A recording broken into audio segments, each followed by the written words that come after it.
The reservation should have made no sense. That's what bothered me most. Not the hotel, not the room, not even the fact that Noah had booked it. It was the name attached to the reservation. Because when I saw it, I knew one of two things had happened. Either my husband had completely lost his mind, or he knew everything. Looking back, I should have realized it months earlier. The signs were there. The calmness. The patience. The complete lack of suspicion. People think getting caught feels like panic. Usually it doesn't. Usually it feels like confidence. That's what makes it dangerous. My affair with Ryan had been going on for 14 months. Long enough that I stopped worrying about being discovered. Long enough that lying became routine. Ryan and I met through a regional sales conference. Different companies, shared projects, too many business trips, too many opportunities. Eventually, one bad decision became 100 bad decisions. By the second year, I genuinely believed I was managing both relationships perfectly. My marriage remained intact. My affair remained hidden. Nobody suspected anything. At least that's what I thought. Then Noah suggested a weekend getaway, a luxury resort 3 hours from home. "It'll be fun," he said. "Just a group trip. Friends, couples, and a few coworkers. Nothing unusual. Nothing threatening." I agreed immediately. Ryan was attending too. That fact alone should have worried me. Instead, I convinced myself it was coincidence. The resort was enormous. Lakeside property, spa, golf course, multiple restaurants. The kind of place where hundreds of guests could disappear into the crowd. The perfect environment for secrets. Or so I believed. Check-in happened Friday afternoon. Everyone gathered in the lobby, people chatting, collecting room keys, making dinner plans. Then Noah walked toward the front desk. I barely paid attention. Until the receptionist smiled and said, "Everything is ready, Mr. Carter." She handed him several room packets, then one more. Noah turned, looked directly at Ryan, and held it out. "This one's yours." My stomach dropped. Ryan frowned. "What?"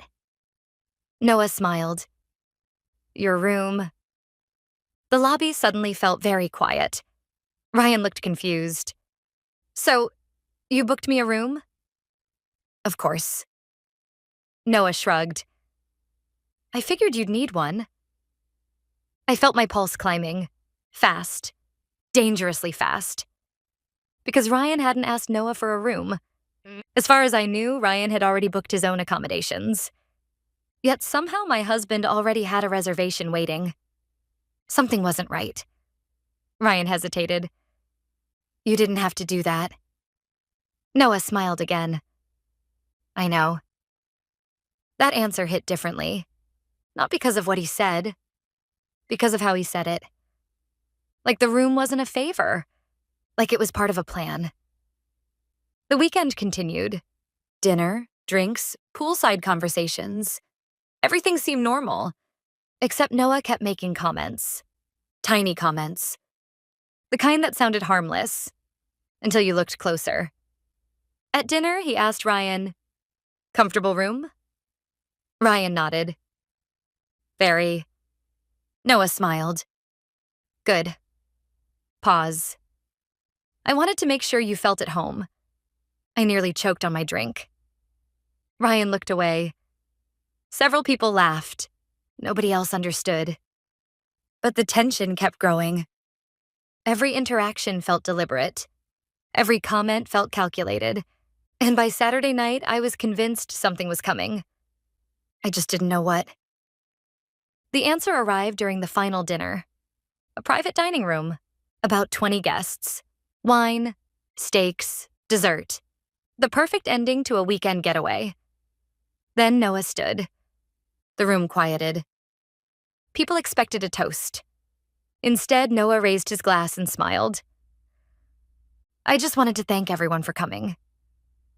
Normal, harmless. Then he looked at Ryan, and everything changed. "I especially want to thank Ryan." The room turned toward him. Ryan froze. Noah continued. Not everyone would stay in a room I paid for. Silence. Tiny, but noticeable. Ryan didn't respond. Neither did I.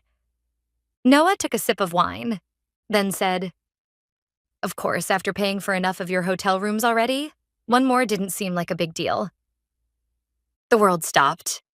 Nobody understood immediately, but enough people understood. Enough. Questions started appearing on faces. Confusion, suspicion, realization. Ryan looked like he couldn't breathe. I probably looked worse. Then Noah calmly reached into his jacket and placed a small envelope on the table. Not dramatically, not angrily, just quietly. Like a man finishing a task. Divorce papers, already signed, already prepared, already waiting. When did you find out? I whispered. My voice barely worked. Noah thought for a moment, then answered. About 10 months ago. 10 months? 10 months of vacations, birthdays, family gatherings, anniversaries, 10 months of him knowing. Every memory changed shape instantly. Ryan stood first. Of course he did. They always do. I should go. Noah laughed softly. Technically, your room is already paid for. A few people gasped. Others looked away. Nobody knew what to say, because the fantasy had finally collided with reality. And reality always wins. Ryan left. The dinner ended shortly afterward. The weekend ended too.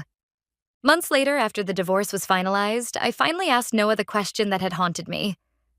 Why book the room? Why reserve a hotel room for him? Of all the things you could have done.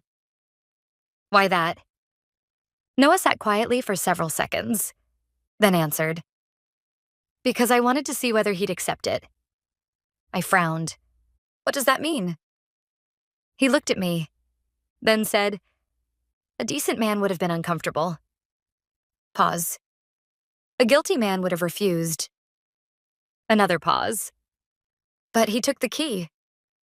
His eyes never left mine. And the moment he did, I knew everything I needed to know. I still think about that room sometimes.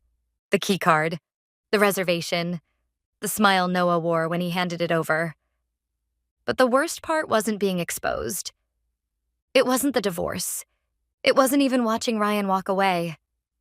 It was realizing that my husband had spent 10 months quietly carrying the truth while I kept pretending I was in control. And by the time he reserved a hotel room for my affair partner, he had already checked out of our marriage long before the weekend ever began.